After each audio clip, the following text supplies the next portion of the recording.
Tense, पहले tense की परिभाषा देख लेते हैं। Tense changes the forms of the verb to express the time of an action.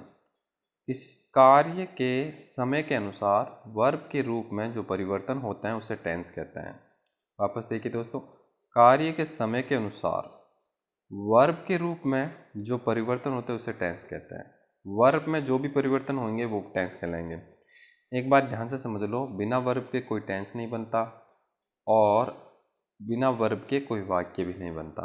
Verb अवश्य होएगी, भले वो be form of the verb हो या have form of the verb हो या कोई मेन वर्ब हो, वर्ब का होना अवश्य होता है और उसमें जो जो परिवर्तन होते हैं वो टेंस कहलाते हैं। वर्ब के 4 ही मेजर परिवर्तन होंगे। कितने होंगे? 4 ही परिवर्तन होंगे। वर्ब में केवल 4 परिवर्तन है, आप आराम से समझ सकते हो। ठीक है दोस्तों, वो कौन से 4 परिवर्तन है वो मैं अभी आगे बताऊंगा आप लोगों को। देखिए, काइंड्स ऑफ टेंस, आप यहाँ तक पहुँचे हो तो आपको ये 3 चीज़ें तो अच्छे से पता है, प्रेजेंट, पास्ट और फ्यूचर, हाँ। और ये भी पता होंगे कि प्रेजेंट वाक्य के अंत में हैं, हूँ, हो आदि अवश्य आते हैं, वो प्रेजेंट होता है। यानी प्रेजेंट की पहचान क्या है? वाक्य में ये 4 शब्द अवश्य होंगे।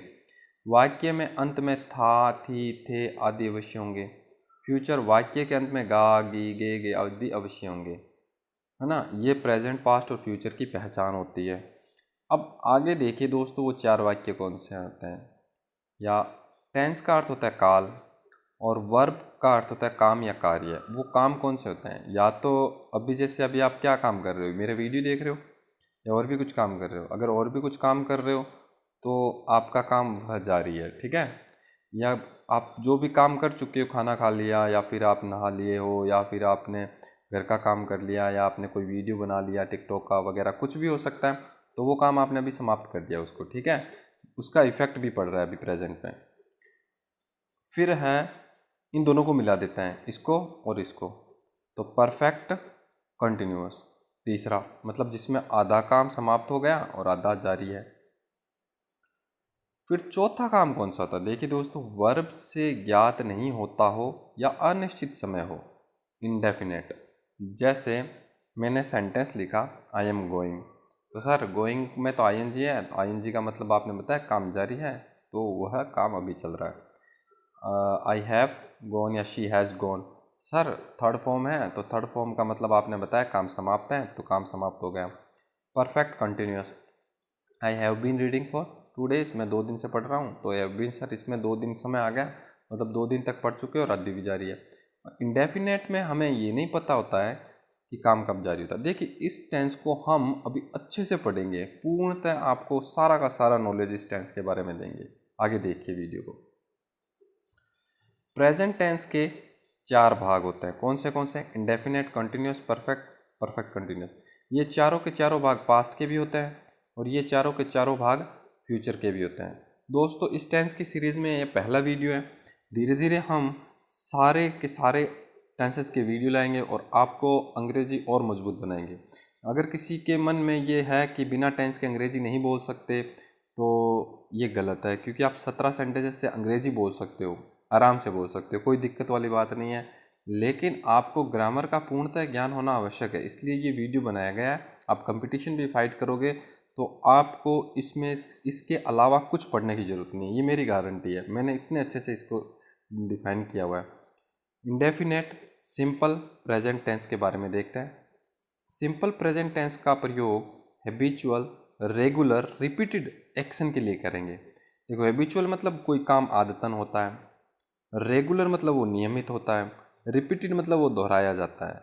नियमित या स्वाभाविक कार्यों को अभिव्यक्त करने के लिए इस टेंस का प्रयोग कर सकते हो। ध्यान रखना दोस्तों, आदतन कोई भी काम होता है, जैसे मैं प्रतिदिन वीडियो बनाता हूँ।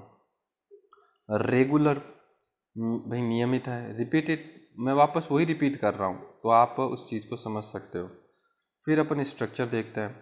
सब्जेक्ट वर्ब की फर्स्ट फॉर्म या वर्ब में SEIS, फिर ऑब्जेक्ट।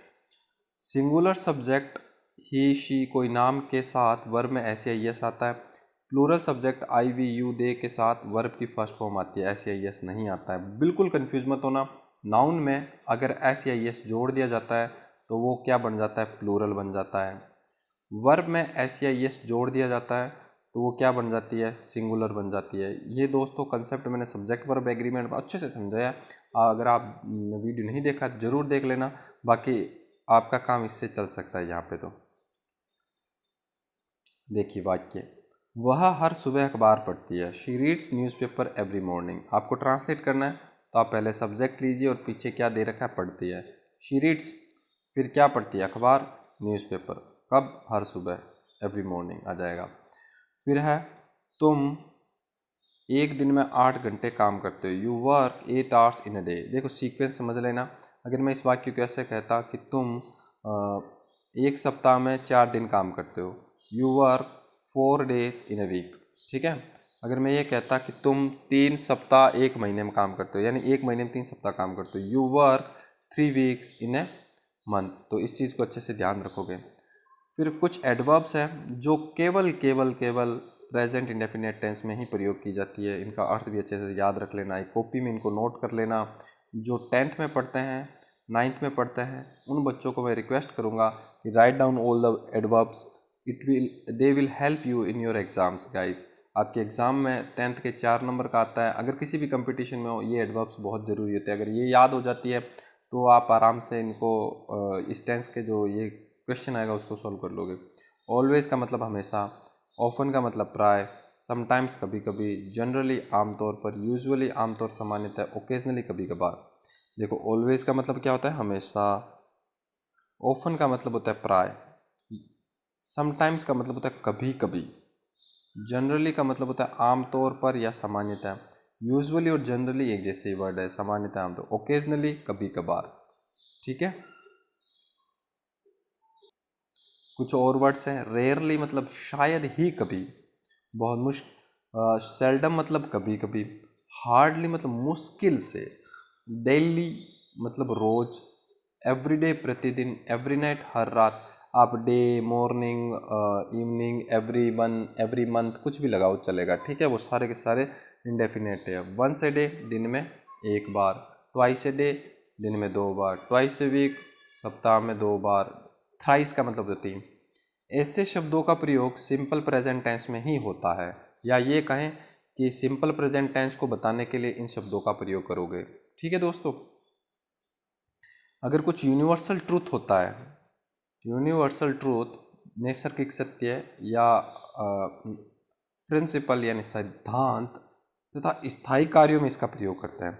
सूर्य पूर्व दिशा से उगता है। Sun rises in the east. ये कहूँ कि सूर्य पश्चिम दिशा में अस्त होता है, तो sun sets in the west. ठीक है। अर्थ रोटेट्स हो जाएगा, पृथ्वी घूमती है। जो शाश्वत सत्य है, नैसर्गिक सत्य है, यूनिवर्सल ट्रुथ है। ठीक है। प्रिंसिपल सिद्धांत कोई भी बना है, किसी भी, भाई 2+2 सिद्धांत ही है, 2+2 है ना। तो यहाँ पे 2 सिंगुलर आएगा तो 2+2 मैक्स 4, तो मैक्स में ऐसे ही ऐसा रहेगा या। तो ये दोस्तों ध्यान रख लेना। आगे देखते हैं। कंडीशनल सेंटेंसेस शर्त सूचक वाक्य क्या होते हैं। देखिए दोस्तों, वाक्य में एक तो प्रिंसिपल क्लोज होता है और एक सबऑर्डिनेट क्लोज होता है। प्रिंसिपल क्लोज और सबऑर्डिनेट क्लोज क्या होता है। सबऑर्डिनेट क्लोज ये आश्रित वाक्य होता है इस पे। ठीक है। तो ये वाक्य हमेशा आपको ध्यान रखना है। If, when, before, after, till, until, unless, as soon as long as, इनसे शुरू होंगे और इनमें हमेशा प्रेजेंट सिंपल टेंस का ही प्रयोग करते हैं, या तो वर्ब में एस या वर्ब की फर्स्ट फॉर्म। इफ़ का मतलब होता है यदि, व्हेन का मतलब होता है जब, बिफोर का मतलब होता है पहले, आफ्टर का मतलब होता है बाद में, टिल तक, अनटिल भी जब तक, अनलेस मतलब होता है यदि, अगर कुछ भी कह सकते हो, एज सुन एज जितना जल्दी हो सके, एज लॉन्ग एज जितना लंबा हो सके। और प्रेजेंट प्रिंसिपल क्लोज में हमेशा सिंपल फ्यूचर टेंस का प्रयोग करते हैं, विल और शैल का प्रयोग करेंगे। दोस्तों यहाँ 9 वर्ड्स है, आप इन 9 वर्ड्स को याद कर लेना, क्योंकि ये कंपटीशन के एग्ज़ाम में भी बहुत बार पूछते हैं। अगर ये वाक्य, कोई भी वाक्य इन वर्ड से शुरू हो रहा है और उसके बाद एक और वाक्य है, तो आपको बाद वाले वाक्य में तो सिंपल फ्यूचर का प्रयोग करना है और इसमें सिंपल प्रेजेंट टेंस का प्रयोग करना है। कोई कंफ्यूज होने की बात नहीं है। 2-3 बार देखोगे तो आपको समझ आ जाएगा। यदि अगर तुम तेज़ दौड़ोगे तो रेस जीत जाओगे। यदि से शुरू हो रहा है सेंटेंस, आपको इसमें SEIS जोड़ना है।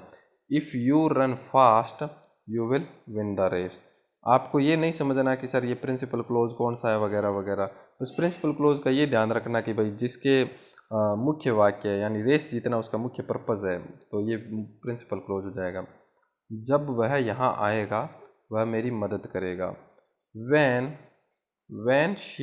when he comes here he will help me। तो when से शुरू हुआ सेंटेंस, तो यहाँ ही के बाद जैसा सब्जेक्ट होगा वैसी वर्ब आ जाएगी। दोस्तों कंपटीशन एग्जाम में भी ऐसे सेंटेंस आते हैं, आपको यहाँ पे खालिस्तान दे दिया जाता है और वर्ब पूछी जाती है कि कौन सी वर्ब आएगी। तो आपको ध्यान रखना है, अगर इफ से शुरू हो रहा है यानी इन सबऑर्डिनेट क्लोज वाले ये जो वर्ड है इनसे शुरू हो रहा है, तो आपको यहाँ पे इस सब्जेक्ट के अकॉर्डिंग वर्ब में SEIS या फर्स्ट फॉर्म लेके आनी है। अगर ये पूछा गया है, अगर ये दे रखी है, तो अब आप विल शैल का प्रयोग कर सकते हो, कोई प्रॉब्लम वाली बात नहीं है। ठीक है, आपको 4 ऑप्शन देंगे, उनमें से चूज़ करना होता है। जैसे वैन दे दिया जाएगा, ही दे दिया जाएगा और कम्स की जगह खाली छोड़ दिया जाएगा, तो ही, और यहाँ पे ये दे दिया गया ही विल हेल्प मी, तो आप कम्स आराम से कर सकते हो। यदि वह कठिन परिश्रम नहीं करेगी वह सफल नहीं हो पाएगी। वह सफल नहीं हो पाएगी। Unless she works hard she will not succeed. आराम से कर सकते हो। इसमें यहाँ से शुरू हो रहा है तो आपको SEIS लगाना है और इस वाले सेंटेंस में विल शैल का प्रयोग करना है। मैं उसे पढ़ाऊँगा यदि वह आएगी। I will teach her if she comes. आप इस सेंटेंस को भी ऐसे लिख सकते हो, वह सफल नहीं हो पाएगी यदि वह कठिन परिश्रम नहीं करेगी। She will not succeed unless she works hard. बस आपको ध्यान रखना है कि ये सेंटेंस यहाँ ये वर्ड होएगा, वहाँ पे वर्ब में SEIS ही आना है। ओके दोस्तों, आई होप आपको अच्छे से टेंस की सीरीज समझ आई होगी। इंडेफिनेट टेंस हमने आज किया है, प्रेजेंट इंडेफिनेट। अगले वीडियो में हम प्रेजेंट कंटिन्यूस टेंस करेंगे। इसी तरह के कुछ नियम्स लेके आएंगे जो आपके कंपटीशन एग्जाम में भी मदद करते हैं और आपको अंग्रेज़ी सिखाने में भी मदद करेंगे। दोस्तों अभी इसका एक और वीडियो आएगा जिसमें अपन 1 से लेकर 8 तक के सेंटेंस करेंगे, जिसमें एक सब्जेक्ट और एक वर्ब लेंगे। इससे आपका बेसिक और मजबूत हो जाएगा। ओके दोस्तों, थैंक यू सो मच।